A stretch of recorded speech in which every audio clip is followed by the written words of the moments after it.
Okay, we ready to go?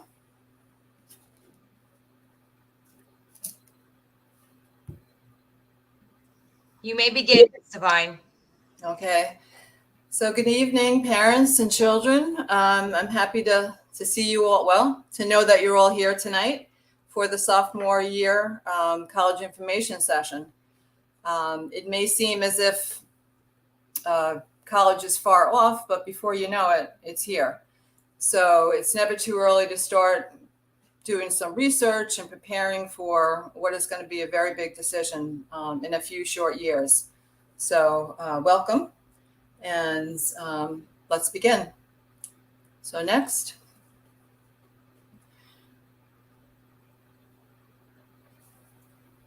Okay, so college applications are composed of these different components. You have your grades, and starting from freshman year forward. So oftentimes students feel that junior year is the year that is most important in regards to their grades, but in truth, it's from freshman year forward. So it's a cumulative average. So everything that they have done preceding junior year, right through that seventh semester, is part of their transcript for college. So right now we're still in the optional stage for SATs and ACTs. We don't really know exactly if it's going to be for this grade as well. So we'll have to keep our eyes on that. But even students are submitting them still, even though they are optional right now. And of course, any kind of extracurricular activities are very important. And then there's the essay, the main Common App essay, and all kinds of supplemental essays, and the recommendations from the teachers. So there's many pieces to the application, all of equal importance. Okay, next. Okay, so in our school in particular, we have all academically excellent students, and they're competing with each other, and often they are unaware that they're also competing with students from all around the country. And depending on the schools they're going to consider, it could be even internationally. So colleges are looking for something that makes a student stand out, and that could be a project that they get involved in, a club that they are, a part of over time, that they have some kind of leadership. They're going to demonstrate responsibility and dedication. Whatever it is, I always tell students to find something that they really care about and stay with it. Because it's not so much what you do, but what you do with that particular activity. And certainly even during the pandemic, we had a lot of students, starting up virtual tutoring centers and all kinds of wonderful outreach. So we have very creative students. And so they find things that they care about and they stay with it over the course of time. So, and of course, it should be something that's important to them. Otherwise, it's going to be hard to sustain. So that's different for every child. So just whatever makes their heart sing, that's where they should be putting their time and attention. Okay, next.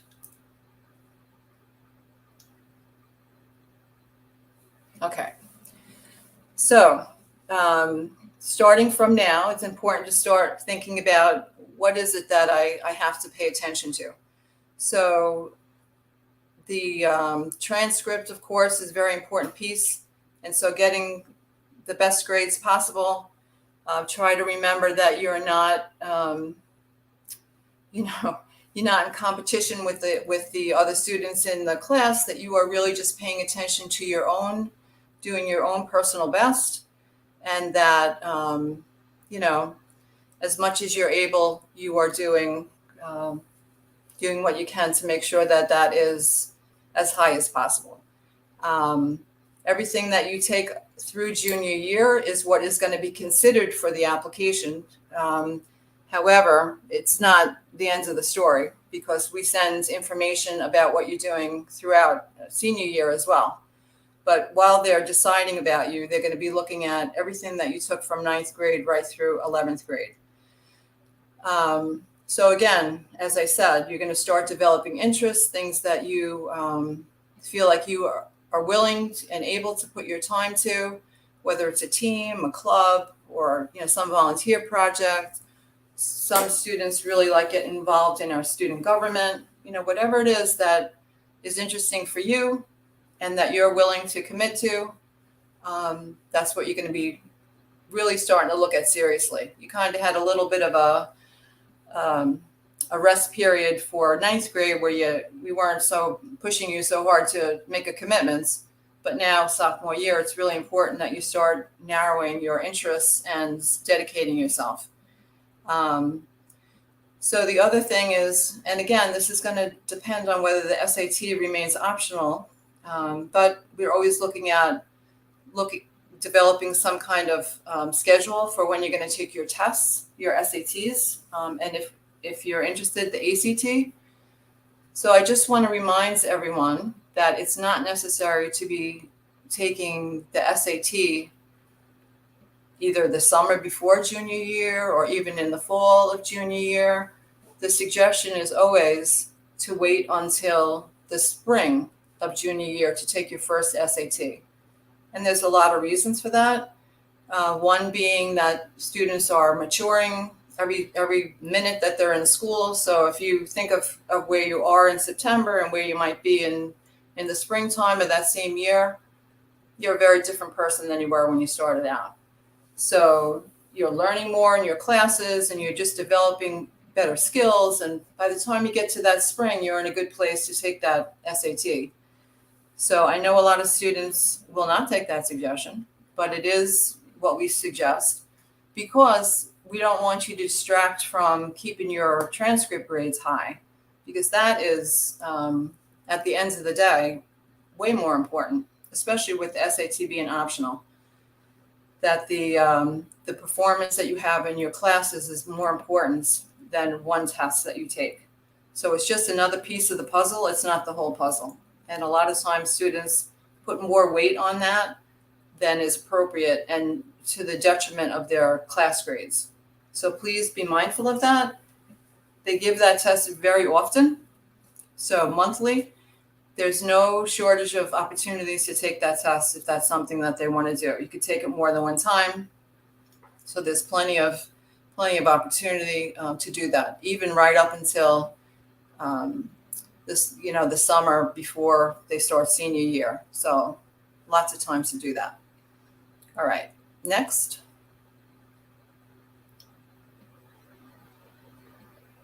All right, so it's a good idea. And I've been saying this, I'm meeting with the juniors right now, and I'm telling them to do this, to create a college file. But I think that it's really a good idea to start it now, to start doing some research. It's very easy to either create a profile on College Board or Naviance, where you put in some information about yourself, and they'll create a list of colleges for you to consider. And as you go into each college website, you're going to start creating some kind of database, whether it is online. If you're better at keeping notes online, then do it that way. Or if you have a journal, a paper journal, just to keep track of which college you're interested in, what are the things that they are asking for from you, so that as you're going along in high school, you make sure you're taking the courses that are going to set you up for, being a good candidate for a particular college. See what they offer as far as programs, scholarships. There's a lot of research to be done.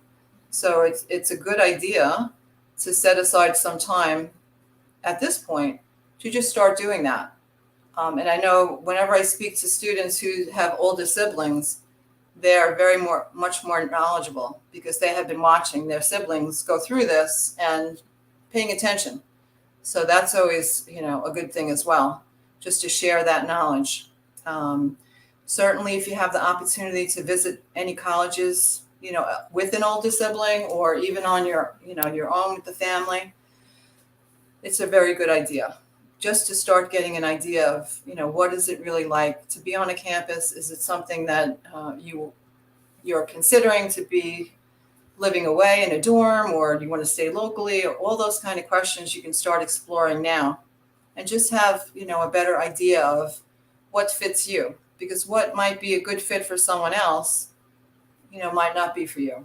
The size of the school, if it's in a city or out in the suburbs, all these kind of things. One of the advantages that we have now since the pandemic is that they've gotten very good, the colleges, with all their virtual information. So you don't even have to go. You could sit in your room and just take a virtual tour and get a pretty good idea of what the school looks like, what they have to offer. There's information sessions you can attend. You can ask questions. There's just so much information that is very helpful. So, those are the kind of things that you could start now, get your files set up, and just build on that as you come into junior year. And also this idea of, although for me it's not as important as where you want to go, but if you start thinking about what you want to major in, if it's something specific that requires a particular type of college, then certainly it's an important thing to consider. Students that are looking for technical degrees or medicine, they were looking for accelerated programs, those kind of things. That requires, you have to know ahead of time if you want to go into an accelerated type of program. So think about not only what will pay well, but what are you interested in? What are your skills? What kind of natural abilities do you have that would make a particular career a good fit for you? Because that's as important as, I think where you're going is more important, because you're going to possibly change your minds. Once you get into college, it's very normal for students to go in with one major and then change their minds before they settle into something. They have, some time, those first 2 years of college, to kind of switch around if they wanted to. So if you want to take an interest inventory or a career test, those kind of things are all available online. If you're really kind of stuck as to what you might want to do, it's an interesting thing that you can also consider. Okay, next.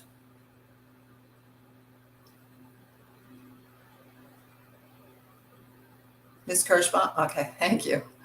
All right.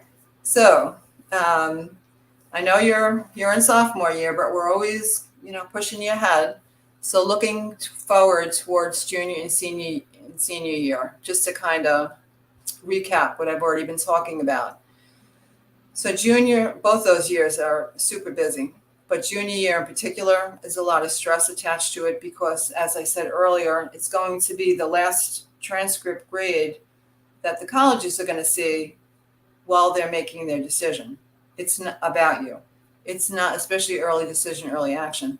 It's not the last grades that they're going to see, because they're asking for them all along, all through senior year. They're asking for updates, a mid-year report, what's in the final report. Anyone who is applying early action or early decision, we get requests in December for a snapshot. So prior to the mid-year report, which is the first transcript of the year, they want to see right here, right now, what is the student doing? So they always care. They're making the decision based on what you've done up until junior year, but they always care. They wanted all that information that follows. So you're really going to pay attention to the courses that you select for yourself, that they fit your interests and what your best guess at your career goals at this point are, and that you are, you're going to put your best foot forward, because that's what's going to represent you when you're applying to college. So again, as I said, in the spring of junior year, you're going to be registering. Juniors are getting ready to take the school is offering an SAT in April, so that they will be able to take that for free in the school.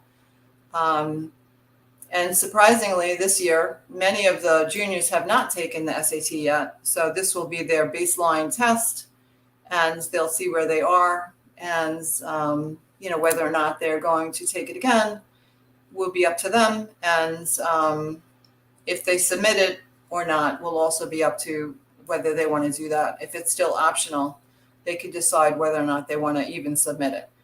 As I said, most of our students are submitting them. They tend to want, they worked hard for it, so they would like to submit it. It's hard to say whether or not the colleges are gonna all remain test optional. So far, it seems through 2024 that most colleges are gonna remain optional.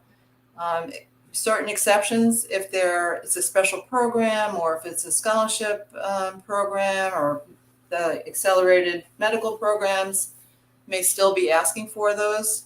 But in general, you have to check the particular college to see whether they were going to continue the optional policy or not.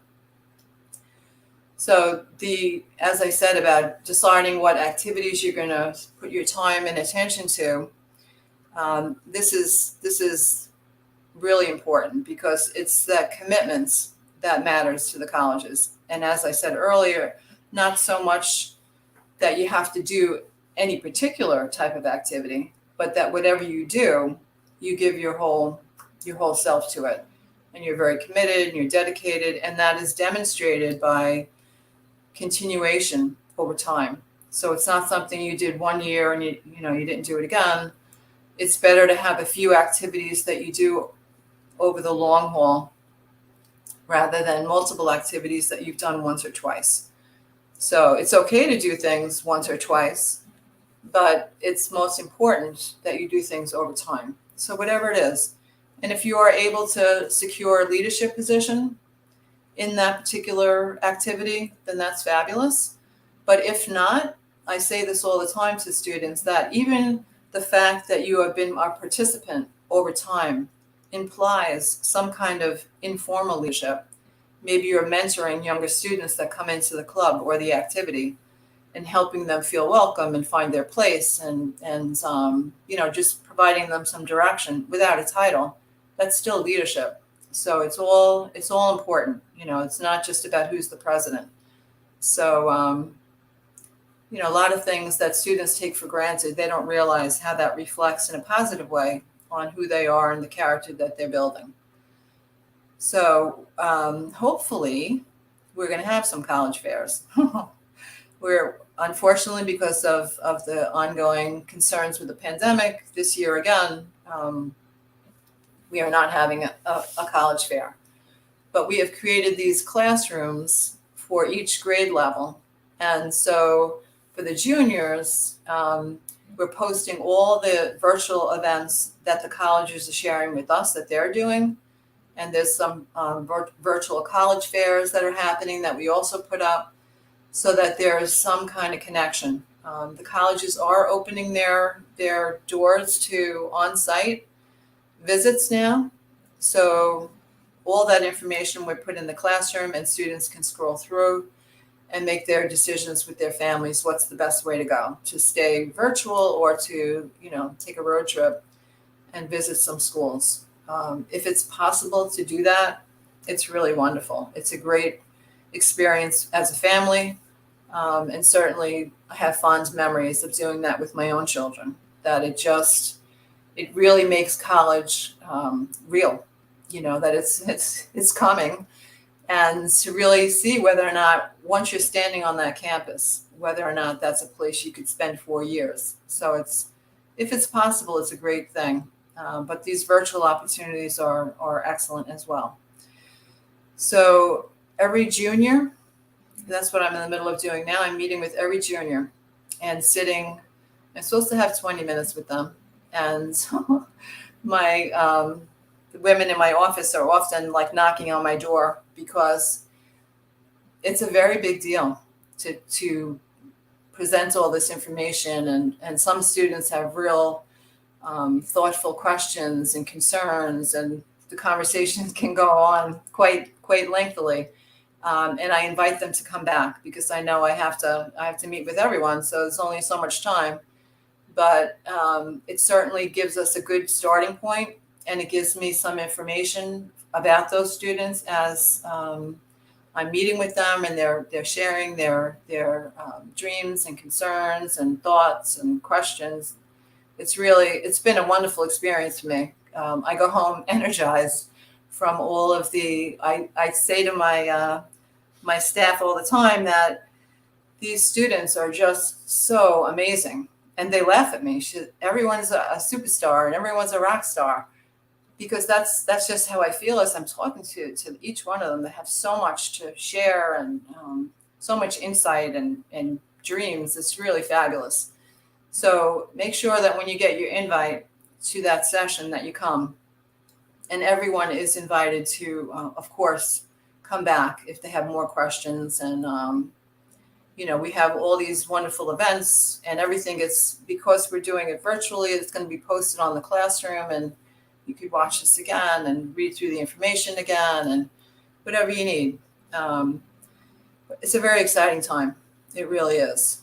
But it's also requires a lot of planning and attention on the part of the students and their families to really do the research. It's not a simple task at all. So I also encourage students to register for, there's a few different scholarship sites that are free, that you create a profile, and they'll start sending you monthly information about what is you are eligible for based on your profile. So again, College Board has those opportunity scholarships. That's one place.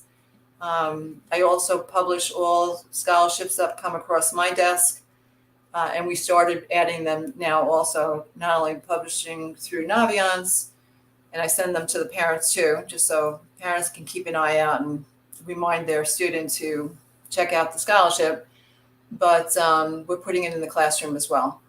So we're trying to cover all the bases and take advantage of this technology that we're all getting more used to.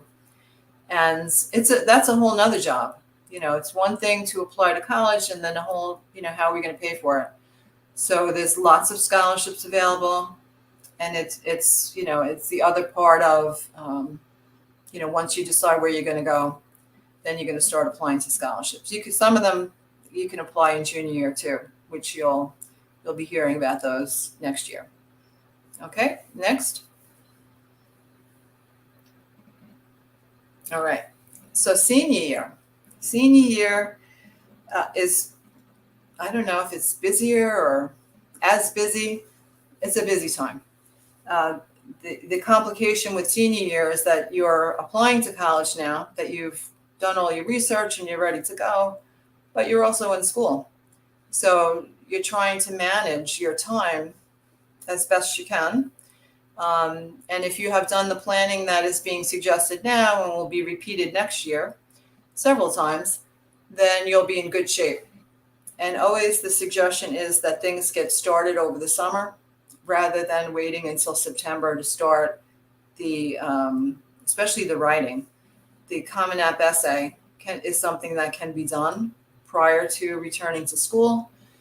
It goes with every application, so if you can get that out of the way, it's really a great idea. So the other piece is that, as I said, colleges are making their decisions based on their best assessment of you from that end of junior year. However, we have to send what they call the current courses in progress. And they look at that, and there's a counseling report that goes with every application that says, compared to other students in your school, how rigorous has this student's course, how rigorous are these students' courses? So it's important to make good decisions, because if you take too many courses senior year, you're going to be overwhelmed. And yes, you may have many courses, AP courses on your schedule, but you're going to be stressed. You're going to, maybe not do as well as you would like, and scrambling to get your college work done and your grades high. It's a tough thing to balance. So I also talk about that, and so did all the counselors talk about being mindful of the courses that you select for senior year. You want it to be rigorous, of course, but you don't want it to be overwhelming. So to find that balance is really important, and to talk it through with your counselor. And, I'm doing it too, but I'm supporting what the counselors are saying, that if you have lots of them, it's not necessarily a good thing. So it's better to just really decide how much time is reasonable to expect that you're going to be able to put to these classes as you're trying to apply to colleges, most especially if you intend to apply early, because the early decision, early action, because just by the name, you know, you're going to be doing it early, and November 1st is that deadline for the application to be due. But we are requiring from the college office that it's the beginning of October for us. So this year it's October 3rd for this rising senior class. And that's because we have a lot of work to do too. It's not just the student's application. On the college office end, there's lots to do.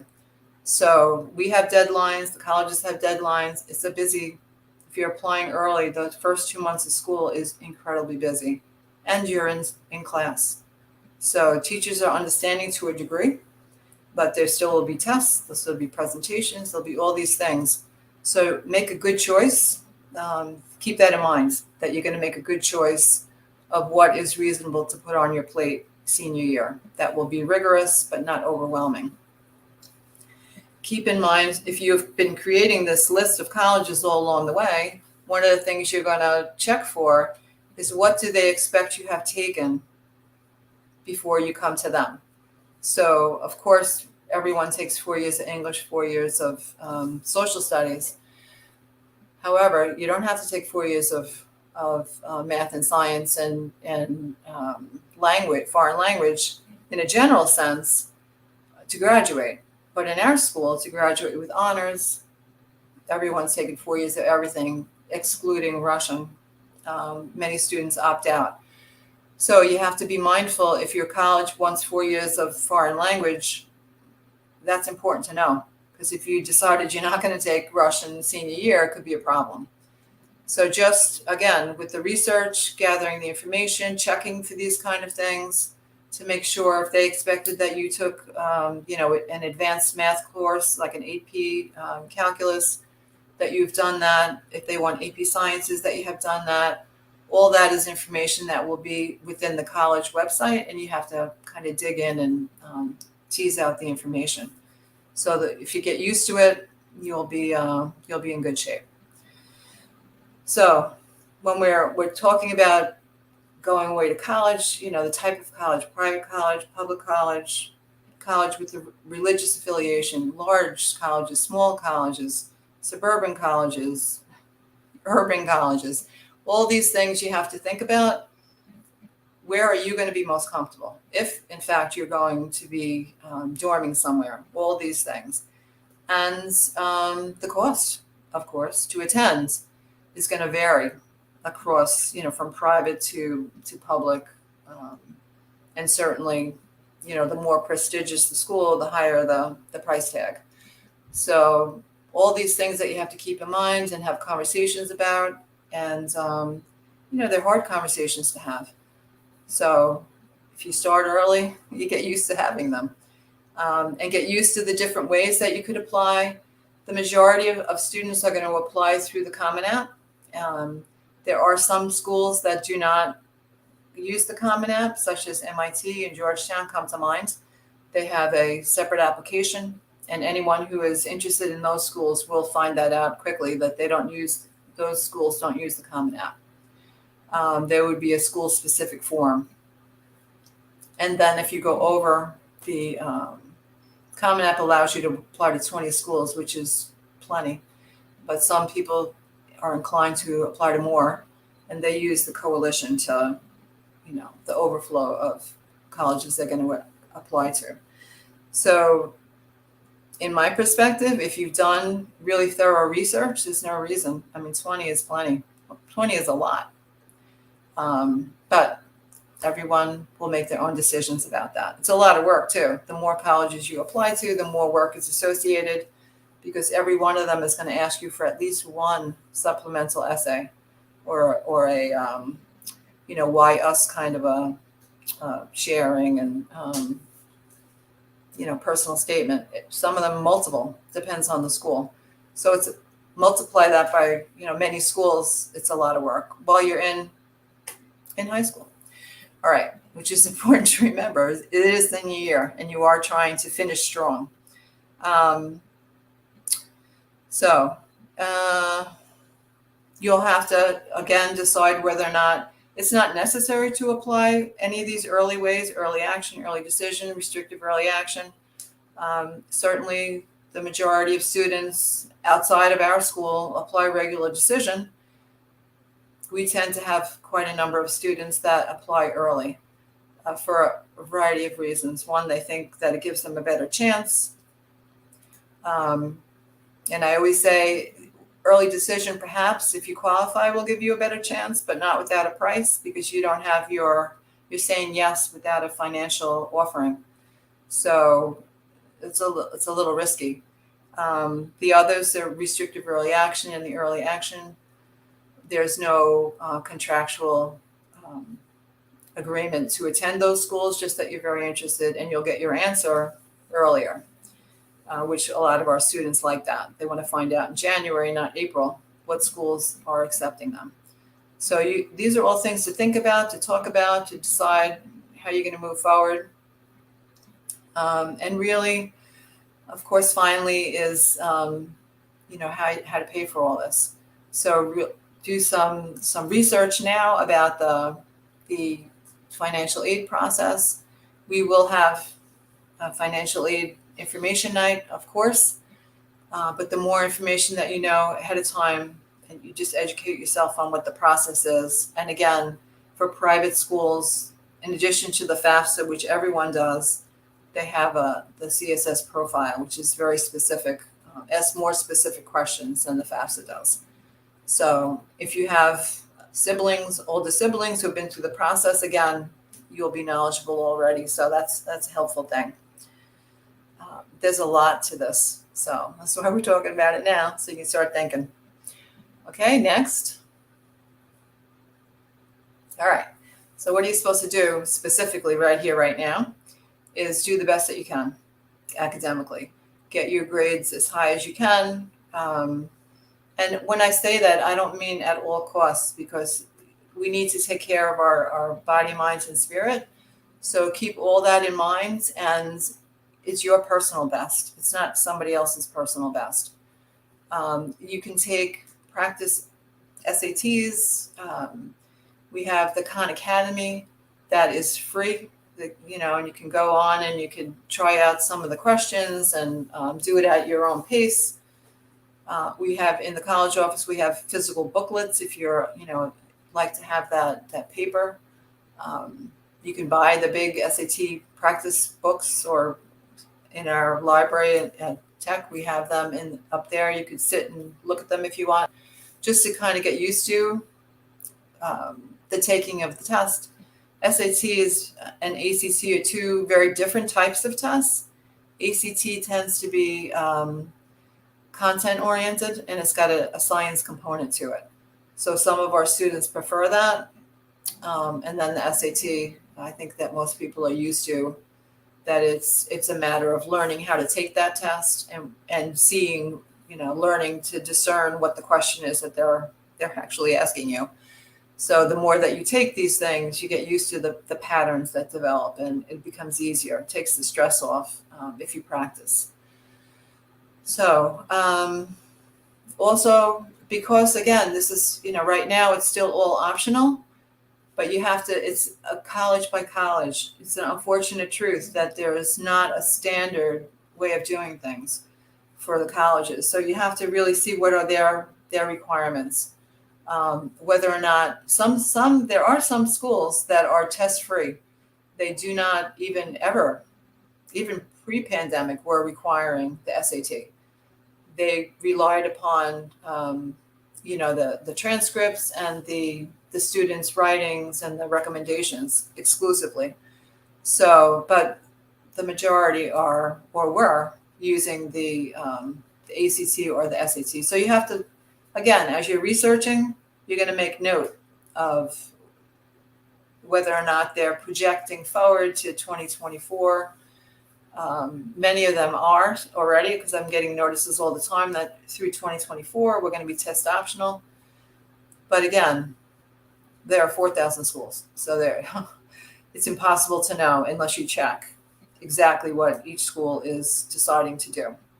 And if in fact you're going to be preparing for that test, please take my suggestion to, when you're starting to schedule in your minds, junior year, spring.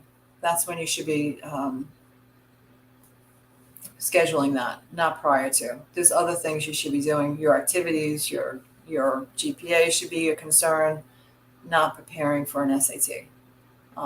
And certainly on your resume, you cannot put that you took a SAT prep course over the summer. That's not going to be a good thing to put on your, well, we won't let you put on your resume, and nobody wants to see that. They want to see that you were involved in a summer program, or that you did an internship, or you had a small job, SYEP, something, but not a test prep. So again, use your time wisely. We only have a finite amount, and we have to really think about how we're going to spend that time and what is most productive for the goals that we have. Okay, so again, if there's, every college in this country has summer programs, and I post a lot of them. There are some things that are very popular with our students. They tend to love them. MIT has a MITES program, and Columbia does engineering, and I think they have an arts. There's a few different programs. Wall Cornell does a medical program. So a lot of these things that students are applying for now, and it's going to become part of their resume, and it will also help them, kind of decide, or help at least understand a little bit more of this career that they're considering. And either it's going to be, yes, I'm still interested in this, or maybe no, maybe there's something else that I wanted to do instead. So it's a good, either which way, it's a good experience to look into those programs. Some of them have costs associated with them, of course, and then some are free. So you have to really kind of look through and see what's what. Okay, next. Okay, continuing with the to-dos. So, there's, in education, we know that there's a lag. If learning doesn't continue through the summer, then from June to September, there's a loss. So that continues to happen, whether it's, junior high school to high school, or high school to college, or in between, year to year.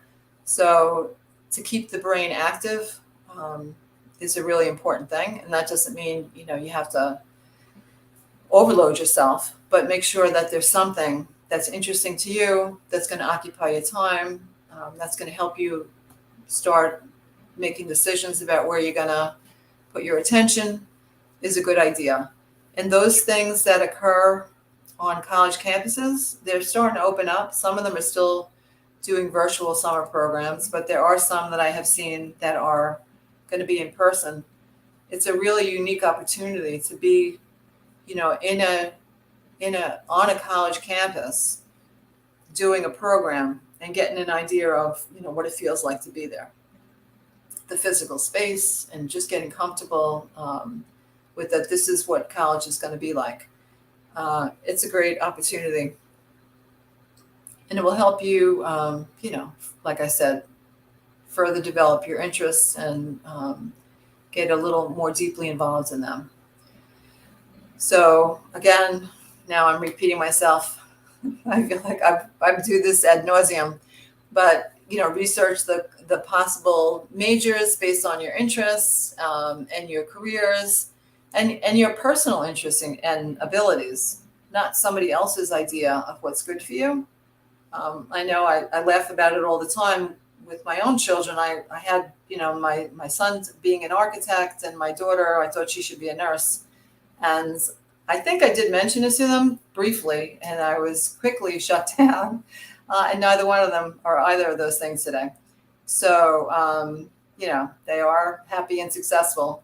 And it just goes to show that, like, what do I know? It's their life.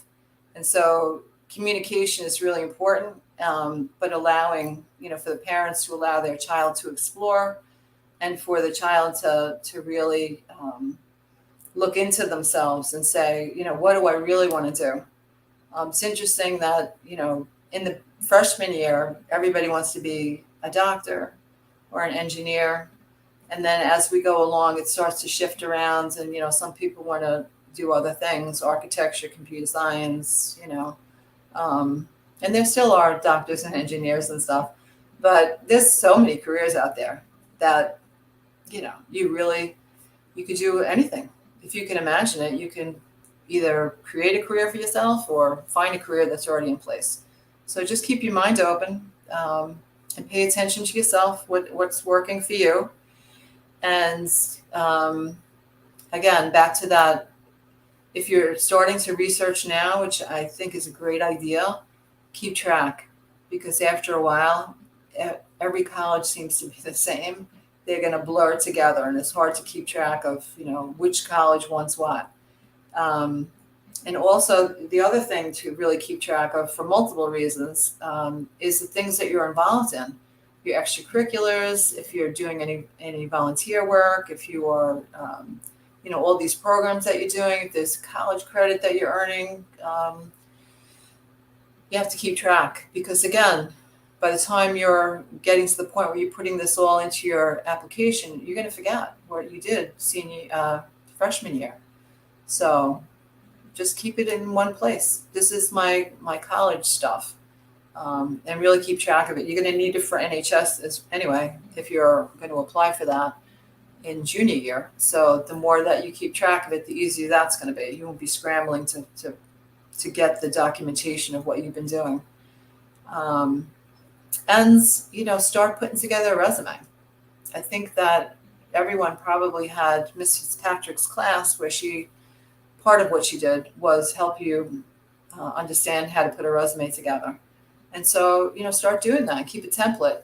And each year you could just put in whatever you've done within that template. So by the time I'm asking for a junior year, it's already ready. You just kind of maybe fine tuning it. You're not creating it. So it's important, because we do forget, all these wonderful things that we're doing, and then it just kind of escapes you because you're on to the next project. So the other thing is, many of you I know you have the NYC email, but when it comes to college, you're going to have a separate email address that's only going to be used for your college applications, so that all communications between you and the college will be through that email, and you want it to be professional. So none of this cutie 993 type of thing. It has to be something that has more of a professional tone, and keep that, set aside strictly for college, so that when you set up your Common App, it's a whole down the road kind of a conversation we will have, but that's the email that you're going to put in there, and all communication will be going to and from through that email. So you want to be consistent and professional. Okay. Are there any questions along the way? Because I know I'm talking nonstop. I don't see anything in the chat. Ms. Kirschbaum, is there anything? No. Okay. All right. So next.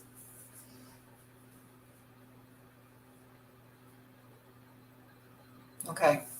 So this is a quote from, I don't know who, it's anonymous actually, but it was shared with me by the previous college counselor, Miss Leanne Forte. And I think it's pretty powerful. So it's the power of study. Don't study because you need to. Study because knowledge is power. Study because knowledge can never be taken from you. Study because you want to know more. Study because it enables you to grow. Study because it enriches you. And I think that's really a very powerful message, and should be a mantra for all of you. You're working so hard. And it's just, you don't even realize how beneficial it's going to be for you as you continue in college and career. Ms. Devine, we do have one question right now. Do you have a suggestion on how to decide on the major if a student is undecided? Right. So right now for sophomores, it's, well, for all ages, it's pretty understandable that you don't know what you want to do for the rest of your life. So I would say that, they should pay attention to the things that they enjoy. Like we have students who really love the CAD classes, the computer animated design, and all the technology classes and computer science classes. They really love them. And so, for someone like that, that could be a major. If they're interested and love the sciences, that can be very vast, because it can be medicine, of course, any kind of health science. It could also end up to be engineering, because it's all related, science and math, with that. So my suggestion is, it's okay. Well, first of all, it's okay if they're undecided. That's the most common major for incoming freshmen into college, is undecided. And the idea is, in our school, we offer a pretty decent variety of courses that students can take to explore things that they're interested in, like forensics and mythology and creative writing and, all the AP classes that we have. So as they're going along, they'll say, these things are interesting to me. I'm really drawn to this particular field of study. And then the major will come. It's not something that they have to know right now, but certainly pay attention to things they're interested in. I know it's not a direct answer, but this is the nature of the beast here, that it's a very difficult thing. I tell students, this is where you're going to begin. People change careers on the average of 5 times now. So wherever they start, that's going to be wonderful. And they may move off into something else, either unrelated or, in a different level of participation than they started. So, sorry, I can't be better than that. Is there one more slide? I can't remember, honestly.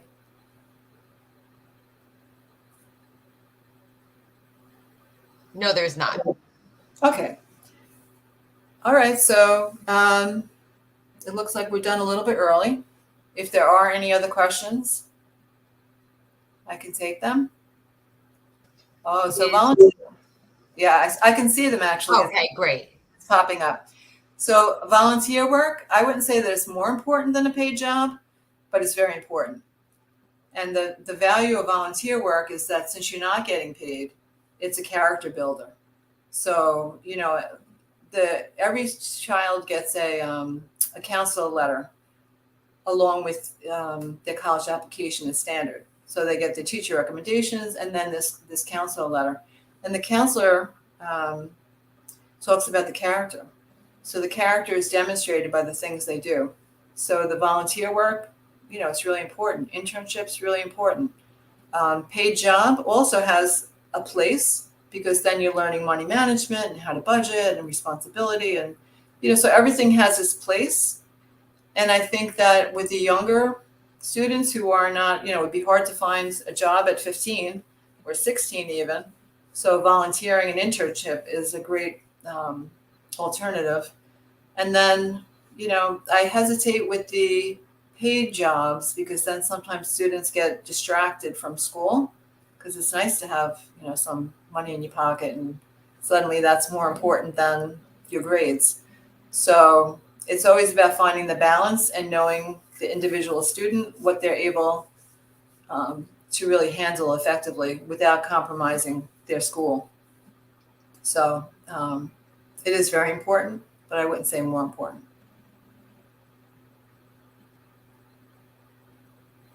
Okay, anything else? Nope. All right, so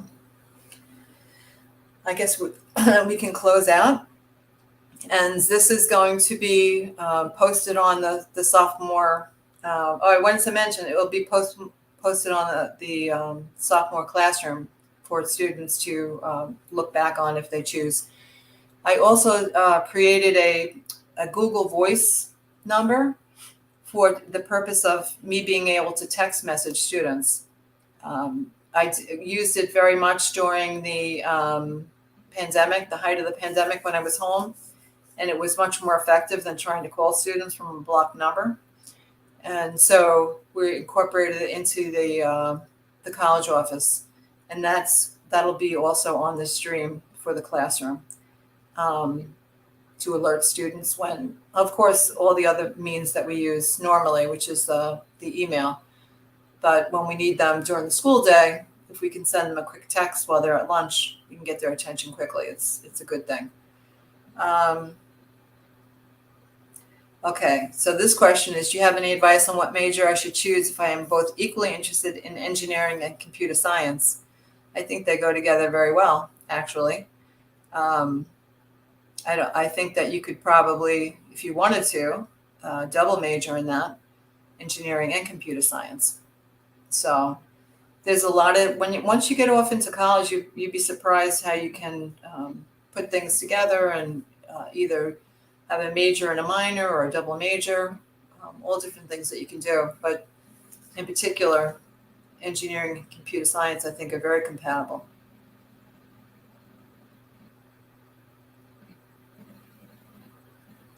Okay, so for financial aid,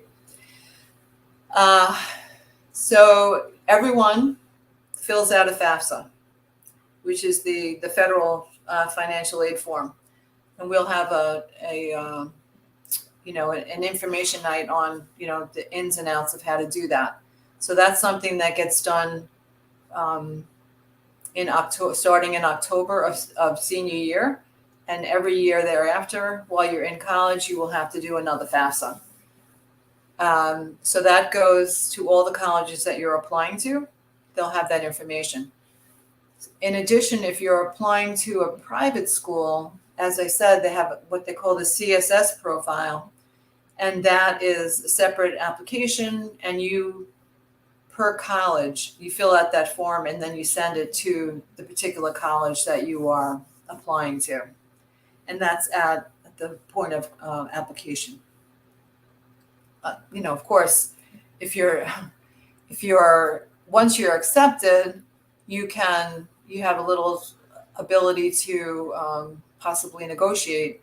Maybe not initially, but certainly once you're in college, you will, because those forms have to be filled out every year, and you can have some conversations with the college about, can they do better for you?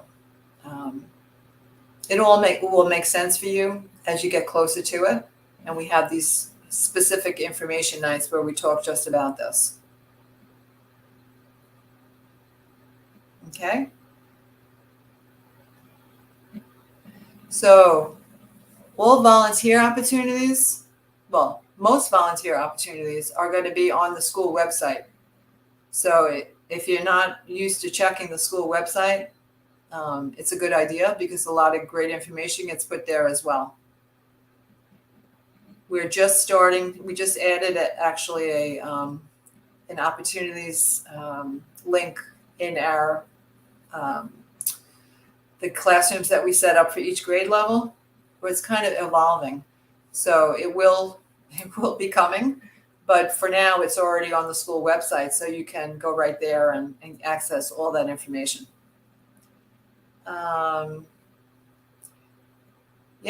Most students haven't chosen a major by junior year. I'm assuming you're talking about high school junior year, because in college, by the ends of sophomore year, they're going to ask you to commit to a major if you have not already. But for our purposes, not everyone is clear on what they're going to major in by junior year. And again, if you explore some of these special opportunities, special programs, you'll get an idea about different majors that you might be interested in. So, and again, as I said earlier, if you wanted to take a career interest inventory, that's another thing that you can do. You can find those online. I'm going to check on Naviance to see if there is a decent survey on there. And if it is, then I'll put it on the classroom as an assignment for everyone to take it and just have a kind of a baseline of what comes up as a good fit for you.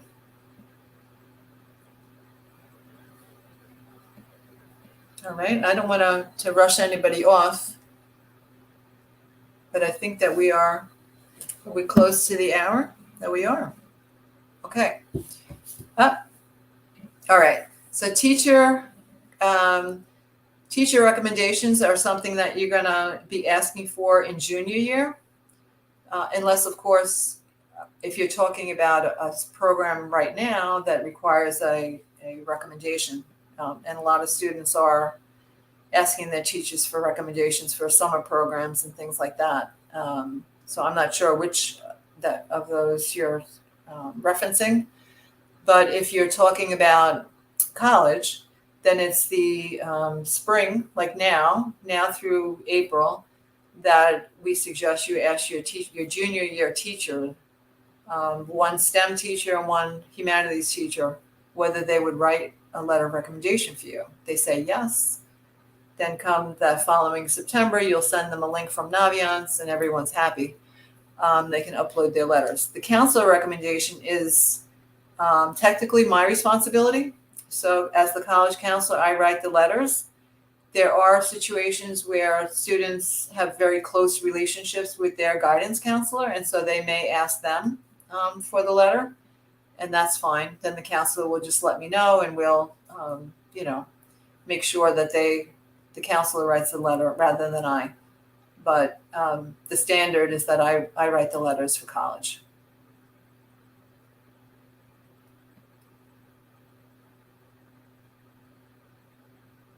Okay. The scholarship websites on I put them on my signature for my Naviance and also for my my DOE email. So anytime you get anything from me, you're going to see those websites.